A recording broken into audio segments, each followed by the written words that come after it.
এই অনন্ত রায় নরেন ওরফে এর সাথে মোর স্বপ্নের মাধ্যমে বাগযুদ্ধ হয়েছে। ওর বুকে বসিয়েছুন উয়াক মই কৈফিয়ত চাচুন, কৈফিয়ত উয়াই দিয়ার পারে নাই। আর 3 দিন 3টে এইরকম দেখাইছে। লাস্ট বেলায় মোর পাও দিকে ছাড়ি দেয় নাই। ঠ্যাং ধরছে তোমার? ঠ্যাং ধরতে মানে জড়াজড়ি মুখ বাঁচা। এই যে তোমার যে দণ্ডবোধ, আজকে এই মুহূর্তে বসিয়েছি মহারাজা কান্তেশ্বরের যে রাজবাড়ি ছিল সেই রাজবাড়ির ধ্বংসাবশেষের উপরে আমরা বসিয়েছি। আর এই মোর সাথে যে দেখি দিচ্ছেন বয়স্ক 2 জন মানুষ, এবং ইনার বাড়ি হচ্ছে আলিপুরদুয়ার তপসিখাতা। সেই তপসিখাতার থাকিয়া সকালবেলায় গোসানিমারি মুখে রওনা দিছে। উদ্দেশ্য একটাই, মামা ভাগ্নের সাক্ষাৎকার। মোর নাম সরেন রায়। মোর নাম মন্তেশ্বর কার্জি। মুই এই সংগঠন 2002 সালে যুক্ত হইয়া, মানে কোন সংগঠন? গেটারও যুক্ত হয়েছিলেন তো? গেটার কুচবিহার পিপুলি আছে। মানে তোমরা সবাই এই যে মামার ঘর যা আছে, এমরা দীর্ঘদিন থাকিয়া গেটার কুচবিহার আন্দোলনকারী। এই যে 2002 সাল থাকিয়া এই আন্দোলনের সাথে সামিল হয়েছে, গেটার আন্দোলনের সাথে। উদ্দেশ্য একটা, এই জায়গার মানুষের মুক্তি, ভারত মুক্তি চুক্তি, কুচবিহারবাসীর মুক্তি।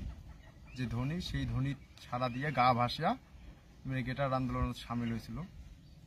এক কথায় গেটার আন্দোলন বলতে অনন্ত রায় নেতৃত্বাধীন যে সংগঠন, সেই সংগঠনত আমরা সামিল হয়েছিল এবং সেই সংগঠনে করছি। তো বর্তমানে সেই সংগঠন থেকে আমরা বেরিয়ে যাচ্ছে, এবং কেয়া বেরিয়ে আসিল, কি এমন ঘটনা ঘটিল তার জন্য এই সংগঠন তোমরা নাই। আজকে এই ভাগ্নের সাক্ষাৎকার, এই ভাগ্নের সাথে কথোপকথন করার জন্য এই গোসানিমারি রাজপাটদাসী উপস্থিত হয়েছে। আর এটাই আমার মামা ভাগ্নের সাক্ষাৎকারও হল। তো আমরা সরাসরি শুনে নেব। এই যে 2016 সালত সংগঠনের পরিস্থিতিটা কি হলো, এই যে বিজেপির সাথে যখন হাত মিলিয়া এই 5টা যে প্রোগ্রাম করলো 2016 সালে, এটা বিধানসভার ভোটক, এই 5টা মিটিংয়ে জড়িত ছিল। ইলেকশন হয়ে গেল। ইলেকশন হওয়ার পরে এই যে একটা খুলি বৈঠক হয়েছে, এতেই central committee, district committee, block, অঞ্চল, গ্রাম কমিটির মিক্সার হয়ে আলোচনার একটা বৈঠক। আলোচনার পরে যে ইলেকশনের মধ্যে ভোট কারা কি দিলেন, অর্ডার দিয়ে দিলে বিজেপি ভোট দিবেন। কার অর্ডার দিল?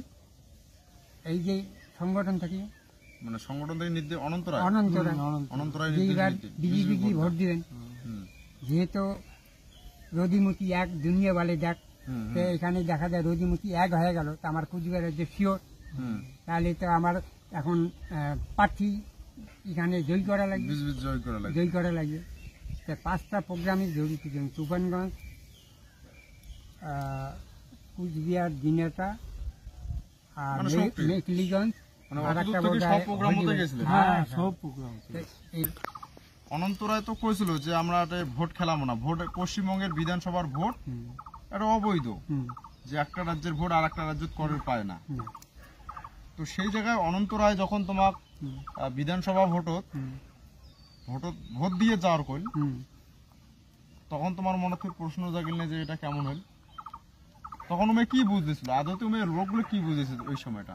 এই সময় ওই যে রাজ্য হবে দিল্লিতে, আমার যদি এখানে মন্ত্রিসভার যদি আমরা পাই, তাহলে ওই মন্ত্রীর দ্বারা পার্লামেন্টে আমার কথাটা উঠবে, সাংবিধানিক মেটারটা তুলি ধরবো। তারপরে না ধীরে ধীরে আমরা আদায় কি থাকবো। এই কথার পরিপ্রেক্ষিতে তোমাগুলো বস করিয়া ভোটটা করে নেওয়া। এবং একটা সময় তোমরা তো যেহেতু পুরানা কর্মী, তোমরা জানবেন, একটা সময় আমি হয়েছিল যে ভোট বন্ধের করিমোড়ন, কোমর বান্ধি জন জন, এই কথাগুলো কইছিল, এবং পোস্টার টোস্টারও লাগাইছিল। তারপরেও ভোট দিলেন, 2016 বিধানসভার ভোট দিলেন। এবার 2019-এ তোমার এমপি ভোটও দিলেন। মাঝখানে কটা গ্যাপ রয়ে গেল। যখনই ওই কথা শুরু করলো, সমস্ত গ্রাম কমিটির লোক, অঞ্চল কমিটির লোক, ব্লক, ডিস্ট্রিক্ট, এগুলা তখন আর মুখ পাত্তা দেয় না। মানে প্রতিবাদ করলাম ওই কথাটা। হ্যালো হ্যালো করিয়ে সমস্ত অঞ্চলগুলো জানিয়ে দিল যে ওই বর্তমান ভাইস প্রেসিডেন্ট কার্যগুলো আছে ওনার সাথে যোগাযোগ করবেন না, উনি দলের ক্ষতিকারক, মানে ভাইরে রক্ষা দিয়ে দিন। বাইরে রাখা। হ্যাঁ, আর আচ্ছা। ইয়ে থাকলে দলের একাংশ লোক টানি নিয়ে যাবে, যেন কেন ভাবে প্রকারণে। এই জন্য মুখ কাটিং করে দিয়ে গেল, প্রত্যেকটা লোক এইভাবে মানে জানিয়ে প্রতিবাদ দেওয়া প্রতিবাদ করাইয়া হ্যাঁ। যায়, প্রতিবাদ করবে, হ্যাঁ। তার মনে প্রশ্ন জাগবে, জাগবে। তা হটাও, তাই এই যে প্রশ্নগুলো আমার আর্থিক গতিবিতে মই ওইটা প্রথম যে ঊর্ধ্বমুখী আর নিম্নগামী, এটার পরে তখন এমনকি মুখ পাশাপাশি করে যে এটা ওই বস্তার পচা আলু, এই বস্তার যদি পচা আলু রাখা যায় তাই সমস্ত বস্তা পচি যাবে। এবার মোর যেটা কথা থাকবে, হুম, পচা আলু কয় হ্যাঁ, গেটারের লোক না পচা আলু কয়, তো কথা কয় না, দেখলি পরে মুখ কেড়িয়ে হয়ে চলে তো যায়। এবার এমন কিছু করো, হুম, ওর সংগঠনটাকে পচে দাও তোমার এলাকার। তোমার এলাকার সংগঠন কিরকম হবে বর্তমানে? সংগঠন এখন পাতলা হয়ে গেছে, পাতলা হয়ে গেছে। কারণ মুই যখন থেকে বাইরে আছি তখন 7-8টা লোক নিয়ে মই বাইরে আসছি। সেই লোকগুলো আছে তো এখন? হ্যাঁ, হ্যাঁ, আমরা পাবো তো সেই লোকগুলো? হ্যাঁ, একটা শিওর। যাক, এটা একটা ভালো দিক। তাও আমার এই যে ভণ্ডামি, এই লম্পটামি, হ্যাঁ, এগুলো আমরা ওর দূর করে দেবো অন্য সাংগঠনিক। অন্য ব্লকের যে 2-1 না মিলবে এমন কথা না, ওগুলো তো আসে। হ্যাঁ, সেটা তো 100 বার। দীর্ঘদিনের পরিচিত লোক তোমরা, ওই চুপনগঞ্জের লোক মোর বাড়ি আইছে। সাংগঠনিক লোক তোমরা। হুম, তো মোর কথা হচ্ছে, ইনার মুষ্টিমেয় কয়েকজনকার কর্মকাণ্ডের জন্য, হুম, বা বিশেষ করে আজকে অনন্ত রায়ের কর্মকাণ্ডের জন্য আমরা গোটা রাজবংশী সমাজ হুম, তথা এই উত্তরবঙ্গ বা যেটা বৃহত্তর গেটার কুচবিহার এরিয়া কোন, সেই গেটার কুচবিহার এরিয়ার মানুষ আমরা বর্তমানে লজ্জিত লজ্জিত। উয়ার কর্মকাণ্ডের জন্য। কর্মকাণ্ডের জন্য লজ্জিত মানে এবার আমরা এমন এমন কিছু একটা করি চাই, আমার কথা হচ্ছে যাই অপকর্ম করছে তাই সাজা ভোগ করবে। ওর যে ভবিষ্যৎবাণীগুলো করছে, এই ভবিষ্যৎবাণীগুলো তো আমরা নিজে কানে শুনছি, মুখে দর্শন করছি। ভবিষ্যৎবাণী করছে? ভবিষ্যৎবাণী 13তে ফের, 14তে 34, 15তে পৌঁছিবে, 16তে ষোল যাবে, 17তে কার্যকরী হবে কুচবিহার রাজ্য। আরেকবার কত? 13তে 13তে ফের, হ্যাঁ ফের, 14তে 34, হ্যাঁ 15তে পৌঁছিবে, হ্যাঁ 16তে ষোল যাবে, হ্যাঁ 17তে রাজ্য প্রতিষ্ঠিত হবে। রাজ্য প্রতিষ্ঠিত হবে, এই ধরনের ভবিষ্যৎবাণী করছিল। হ্যাঁ, ভবিষ্যৎবাণী। মানে 13তে ফের মানে এটা কি রকম? ওটা ফের মানে কি 13তে হেলথের করি চলবে। আচ্ছা, হ্যাঁ হ্যাঁ এই মুখে মুখে কালচার হবে, হ্যাঁ। কথাটা এইভাবে চালাচালি হবে, হ্যাঁ এইটা ফেরতে যাবে, হ্যাঁ। এটা কার্যকরী হবে না। ফের মানে ওইটা ফেরা, হ্যাঁ ফেরা, ফেরাটা ওইটা ফেরটা কাটি গেল। ফেরাটা কাটি গেল। হ্যাঁ 14তে 34 হবে, হ্যাঁ। আমার কথাটা নিয়ে সরগোল উঠে যাবে। সরগোল উঠে যাবে। হ্যাঁ আর 15তে পৌঁছবে হ্যাঁ যে আমার বিরুদ্ধে যে সমস্ত গুলা কালচার হইছে হ্যাঁ। বা শক্তিগুলা করছে, হ্যাঁ। এগুলা আস্তে আস্তে পছন্দ ধরিবে। হ্যাঁ আর 16তে জিনিসটা সলসলে যাবে, হ্যাঁ। যায় 17তে কার্যকরী হবে। তা উমে তো ভবিষ্যৎবাণী করছে, ওর ভবিষ্যৎবাণী খাটে নাই। না, তো আজকে এই পুণ্যভূমি, এই কামতাপুর রাজ্যের রাজধানী হুম। গোসানিমারি হ্যাঁ, রাজপথ এটা- থাকিয়া হ্যাঁ, হ্যাঁ। ওর একটা ভবিষ্যৎবাণী করে দাও তোমরা, আর তোমরা যেটা করবেন সেটা খাটবে।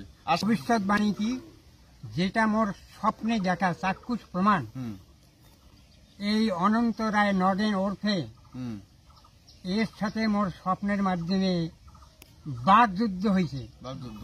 বাঘ যুদ্ধ হয়েছে। হ্যাঁ ওর বুকে বসিয়েছুন, বলছেন। উয়াগ মই কৈফিয়ত চাচুন, হুম কৈফিয়ত উয়া দিয়ার পারে নাই। হুম। আর 3 দিন 3টে এইরকম দেখাইছে, লাস্ট বেলায় মোর পাও দিকে শাড়ি দেয় নাই, ভক্তি ঠ্যাং হচ্ছে তোমার। ঠ্যাং ধরতে মানে জড়াজড়ি, মুখ তো বাঁচা। এই যে তোমার যে এই ভবিষ্যৎবাণী, হুম। মানে যেটা তোমার স্বপ্নে দেখছো, মই কোনোদিনও আর- প্রকাশ করে না, আজকের এই রাজভিটের বসিয়ে তোমার সামনে মই এই কথাটা আমি প্রকাশ করে দেব। ঠিক এই যে যেটা করলেন তোমরা, হ্যাঁ, উয়ার কপালত এই ধরনের ঘটনায় ঘটবে। প্রত্যেকটা মানুষ ও একটা এখন কৈফিয়ত চাবে, কুচবিহারের প্রত্যেকটা মানুষ, যে মানুষগুলো এখন চাবি চাওয়ার জন্য সময় আর হয়ে উমে আসছে। ওর মানুষের ঠ্যাং ধরিয়ে জীবন ভিক্ষা চাইবে, এটাই হবে উয়ার। যে ভবিষ্যৎবাণী তোমরা করলেন এবং স্বপ্নে দেখছেন, হ্যাঁ, সেটাই বাস্তবে রূপদান পাবে। তাহলে যথা ধর্ম তথা জয়। তো বিষয়টা হে আরো আছে। চন্দ্র সূর্য, হে হুম। পৃথিবী জল আলো মাটি বাতাস, তুমি সাক্ষী থাকো। এই যে এমের যে কথা, যেটা কথা বল, সেটাকে বাস্তব রূপদান দিবে এই জায়গার যুব সমাজ। তুমি যুব সমাজক আহ্বান করি, তোমরা আগে এসো, এই ধরনের দুরাচারী লম্পটক যাতে আমরা উপযুক্ত সাজা দিয়ে পাই। উয়ার পাশে তার লোক নাই। প্রত্যেকটা মানুষ একদিন, যেগুলো আছে একদিন না একদিন বুঝবে, আর সেই মানুষগুলো দিশা দেখার জন্য তোমরা গুলো আগে এসো। তো তোমরা কোচবিহারের যুব সমাজের উদ্দেশ্যে কিছু কও, আমরা যাতে আগে এসে এই দুরাচারীর সাহায্যতার একটা ব্যবস্থা করি। এটাকে আহ্বান করি, ন্যায় নিষ্ঠা বর্তমান জাতির কল্যাণার্থে বা এই বর্তমান যুব সমাজ যেগুলা আছে এগুলা মই জোড়হাত করিয়া আটুর আবেদন করিবার লাগছম এই জাতি মাটি উদ্ধার করার জন্য। তার জন্য মই এই যুব সমাজের মই আটুর আবদার করব। এবারে আর একটা বিষয়, এই যে দীর্ঘদিন থেকে যে উয়ার পাশে তোমরা দৌড়েলেন, বর্তমানে তোমার সাংসারিক অবস্থা কিরকম? সাংসারিক এটা যে কয় ভক্তের দিন ভগবান, উয়াই নিজেই ভক্ত আর বানাই অনন্ত, মানুষরা ভক্ত বানাইছে একনিষ্ঠ। এই সংগঠনত মুই যা সময় দিছি এটা গল্পের অহংের কথা হবে। এগুলা কইলে এই কুচবিহারের স্থাবর বক্তা নেতাগুলা খাওয়া দাওয়া, পকেট খরচা দেওয়া, কৃষ্টি কালচারের টিমের খরচা সবকিছু এগুলা তো বহন করা হয়েছে। এর মধ্যেও জলপাইগুড়ি আর আলিপুর কত বড় ডিস্টেন্স, জলপাইগুড়ি অফিসিয়ালি কাজ ক্লিয়ার করার জন্য কত মোট দেওয়া খরচা, আলিপুর থেকে সেই তপসিকাতা থেকে জলপাইগুড়ি যাওয়া, এই যে আপডাউন খরচা এটা সংগঠন মুখ বহন যায়নি।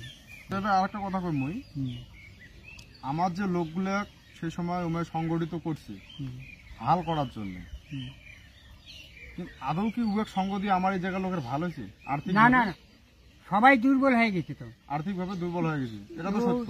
আমার তো জায়গাটা হলো লেবারি জায়গা, নদীর বেলতা ঠেলিয়া বালু পাথর গাড়ি তুলি যায়।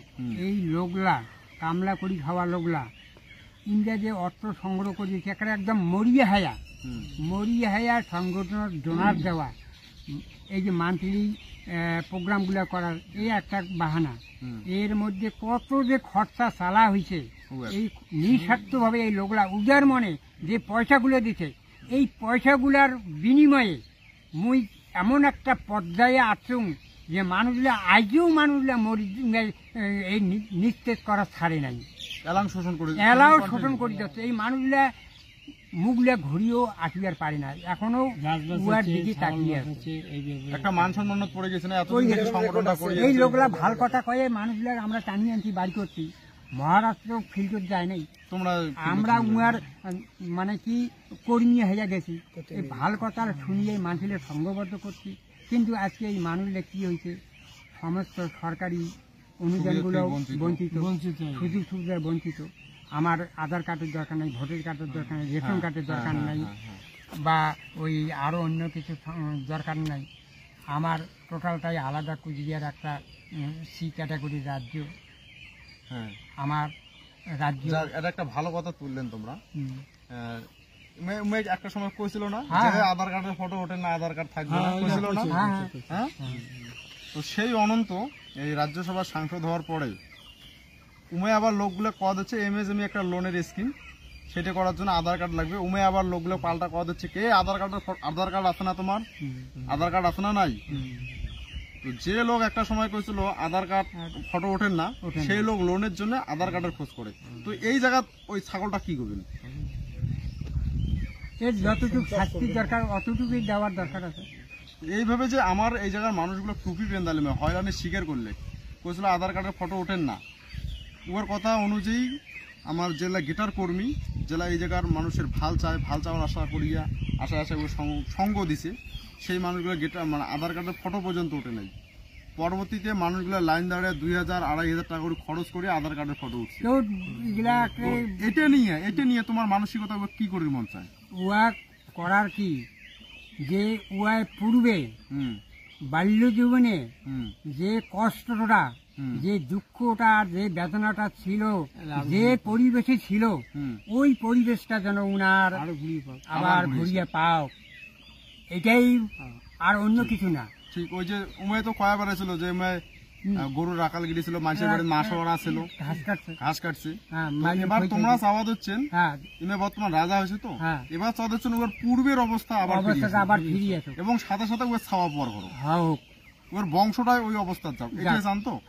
ওইটাই এই যে মানুষগুলো আর্তনাদ, যে মানুষগুলো ঠকাইছে, লুটি নিছে, সেই মানুষের আর্তনাদ ওর পূর্বের অবস্থা ফিরিয়ে আসুক। ইমে হয়তো বুড়ে হয়েছে, কারণ উমেই কইছে ওর যেটা আমরা কামতা কাব্য বলি চালায় ওর নামে, সেটা তো ওর নয়, সেটা পরিষ্কার লেখা আছে যে বাপ মার কর্মফল ছাওয়া পোয়ার ভোগা খায়। তো সেই সূত্র ধরে আজকে আমরা কমো অনন্ত রায় যে কর্ম করছে তার কর্মফল ও ছাওয়া পোয়ার ঘরে ভোগা খাবে। রাজকুমার সাজে তো, রাজকুমারী সাজে তো। আর আমি অনুরোধ করি কুচবিহারের মানুষের উদ্দেশ্যে, কোনো মানুষ যেন ওর বেটিক বিয়ে না করে, কোনো চ্যাংড়া যেন ওর বেটিক বিয়ে না করে। কারণ যাই বিয়ে করবেন ওর বেটিক, এই যে অভিশাপ, ওই চেংড়ির জন্য তোমরা ওগুলো ভিকেরি হবেন, ভিক্ষার বাটি হাতত নেওয়া হবে। তুমি অনুরোধ করি ওর বেটিক জন্য কাং বিয়ে না করেন, সারা যৌবন জ্বালাতে যেন তত্তরে মরে এই যে মানুষগুলো। তাহলে ওমে যে ভগবান ভগবান ইয়ে করছে, ওর মধ্যে ভগবানের কোনো গুণ দেখির পেয়েছেন তোমরা?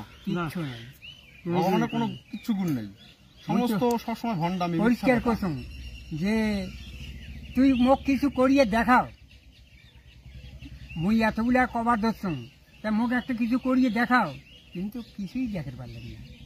তাহলে উয়াই সাধারণ মানুষ, উয়াই সেই সুযোগটা নিয়েই আজকে এই যে মানে এই যে লোকগুলো শোষণ করার ক্ষেত্রে কতগুলো মন গড়া কাহিনী আমার দেবদেবী গুলো সামনে নিয়ে এসে, হ্যাঁ উমায় বুড়ে শিব, কান্তেশ্বরের বংশধর, এই ধরনের কতগুলো ক্লাস দিছিল। এই দুর্গা পূজা, কালী পূজা, এই যে পাঠাগুলা বলি দেয়, এই পাঠা বলি দেওয়ার সাথে সাথে এই রক্তগুলা মাটি করে রে, আর এই রক্তের মাধ্যমে কত যে ওষুধ গাদায়, এটা বন্ধ করা খাবে।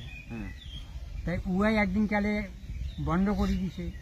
এই সংগঠন যেগুলো আবদ্ধ হয়েছে মানুষ, এগুলা মাটি বলি থলি আর কিছু দেয় না। কিন্তু এখন তো এখন দেখা যায় এই যে সিরিয়াল 3টা বছর আমরা আবার পাঠা বলি দেওয়া অর্ডার দিল, কালী পূজা করো, কালী পূজার পরে আসলো কি দুর্গা পূজা করো, যে মা বলে পরিবর্তন, কালী নেই এখন দুর্গা, দুর্গা পূজা করো। এখন ওখানে 4-5টা বলি অর্ডার দিয়ে দিলে এটা বলি যাও, মানে আগত কইছিল যে জীব হত্যা করা যাবে না, সেই মানুষে আবার বলি এখন সব জায়গায় বলি হয়। পাশাপাশি আমার ব্লক অঞ্চল গুলা করছে তো, মুখ তো ওইগুলা পূজা নিমন্ত্রণ করছে, মুই জাং নাই কোন দুঃখে যে মুখ নির্দেশ করছে বলি দেওয়া যাবে না। আর এই বলির পূজার মুখ নিমন্ত্রণ, তোমার কোনো বাড়ি মোর আত্মীয় বাড়ি বলির যদি পূজার আয়োজন করে পার্সোনাল, সেটা মুই জানি, কিন্তু সংগঠনের মধ্যে মুই ওখানে গেলে পরে মুই উমার ওই কথাগুলা কান দিয়ে শুনিয়ে তুলে দিয়ে রাখিতে পারি না। মুই প্রতিবাদ করি, আর প্রতিবাদ করলে আমার পূজাটা বন্ধ হয়ে যেতেই পারে, এই জন্য আমি উপস্থিত হব না। তোমরা শুনির বলেন ইমের মুখ থেকে, ইমের ভিতর থেকে অনেক কিছু মূল্যবান তথ্য উঠিয়েছিল। তো এই ধরনের এই লোকগুলোকে আমরা পাচ্ছি, কারো সঙ্গ দেখবে না দেও, এই যে সেই ন্যায় নিষ্ঠা এবং প্রতিবাদী মানুষগুলোকে আমরা পাচ্ছি। ইমের যে পবিত্র আত্মা আমাগুলো সঙ্গ দিছে, এবং যদিও বয়সের ভারে এখন জীর্ণ, তো মোর বিশ্বাস নিঃশ্বাসের কোনো বিশ্বাস নাই, তবুও ইমের পবিত্র আত্মা আমারগুলোর সাথে থাকবে এই লড়াইয়ত আছি, সেই ভণ্ডামি মৃত্যুর আগ পর্যন্ত আমি আছি দূর করার জন্য। এই যে আছে আমার মামা, তো আজকে আমার এই মামার কাছ থেকে কিছু কথা শুনে নেবো। যাই হোক, একই পরিস্থিতি বাবা, এই যে পরিস্থিতিগুলা, তোমার অনুরোধ থাকবে লোকগুলো একটু সচেতন করো। তো এমনিতে ওর সংগঠন তো তোমার দিন আই শেষে, তো কোচবিহারের মানুষের উদ্দেশ্যে মই কইম, ইয়ার শোষণের হাত থেকে বাঁচার চেষ্টা করো, ইয়ার খপ্রদার কাং পাও দিবেন না, ঠ্যাং দিবেন না। বিশেষ করে আলিপুর কোচবিহারের মানুষ অ্যালার্ট হয়ে গেছে। দূরের যে মানুষগুলো আছেন, দিনাজপুর, তোমার দার্জিলিং, 2 দিনাজপুর, এই মানুষগুলোর উদ্দেশ্য করুন, ওর খপ্রত পা দিবেন না। ওটা ভগবান ওটা কোনো কিছুই নয়, ওটা একটা সিটিং বাস, লম্পট, জোচ্চর, আরো যদি কিছু কোয়ার থাকে ওটা কোয়া যায়। ওর খপ্রত থেকে বেরিয়ে আসো, আর আসো গণতান্ত্রিক পদ্ধতিতে। আমরা এই লড়াইয়ের আগে যাই, গণতান্ত্রিক পদ্ধতিতে আমার অধিকার আমরা পুনঃপ্রতিষ্ঠিত করি। এই কয়া আজকে আর যে এই মামার ঘর নিয়ে যে আলোচনা ভিডিও, তো আজকে আমরা এটা শেষ করলাম। এরপরে নতুন কোনো বিষয় নিয়ে আবার তোমারগুলোর সামনে আমরা হাজির হব। ধন্যবাদ।